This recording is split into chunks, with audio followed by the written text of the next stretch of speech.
kanan itti dhaladhe ganda eeguu qofalee aanaa sadii cankaadha. Achumatti guddadhes guyyaa 2012 guyyaa 24 gara mana sirreessaatti mootummaan kun na hidhuudhaan mana adabaa keessa murtii waggaa 6tiin kanan taa'aa turedha. Mootummaan kun baay'ee miidhaan nurraan geessisaa tureera. Kan inni nurraan gahaa ture sadarkaa nyaata keenyaatiif yaala keenyaatti illee miidhama guddaa jala ture.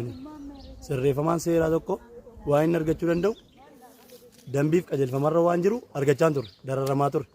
Nuyi dheebuun keenya yeroo hundumaa adda bilisummaa Oromoo duukaadha. Yeroo nuyi itti reebamaa turre jira.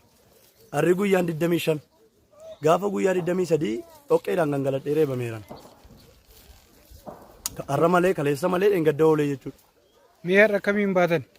Har'a akka nuyi itti baane guyyaa hidhaatti kaanee dhagaa ture sagalee dhukaasa.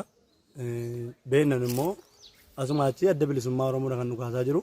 Kaayyoof ergamni isaanis bara kana mana hidhaa balleessuu akka ta'e hubannee waan beennuufi isaanidha kan dhukaasaa jiru jennee gammachuun keessa keenyatti dhaga'ame. Sirreeffamaa guutummaan infooricee ni ililchee.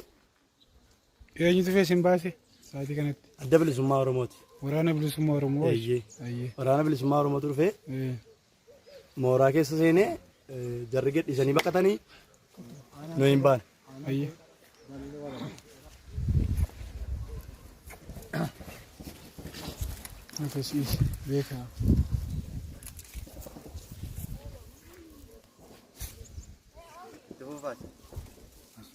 Aanaan koo Dallawaa Baraa ganda Saggodaaniitii 2007 ishee qotaffaan kunneen qallee walakkaatti jedhamu. Murtoon koo waggaa 25.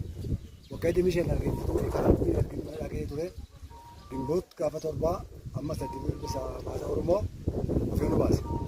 Gaafa deegalluu halkan nutti duulanii nama 36 halkan mana kootii amma qabanii deebisanii ergiin deebi'ee booddee immoo gumaa poolisiin keenya du'e tokkoon keenya hin ajjeemne nu as faraarraa lubbuu keenya waaqeessituu eeggachaa jirru guyyaa halkan idaa kana gara bariitti addi bilisa baasaa Oromoo dhufee waraana bilisummaa Oromoo jechuu keessanii ayyee tole addi bilisa baasaa Oromoo iyyandaa qo'an dhufee raatee dhukaasa banee nurraa banee ganni dhiisee ifa garreema.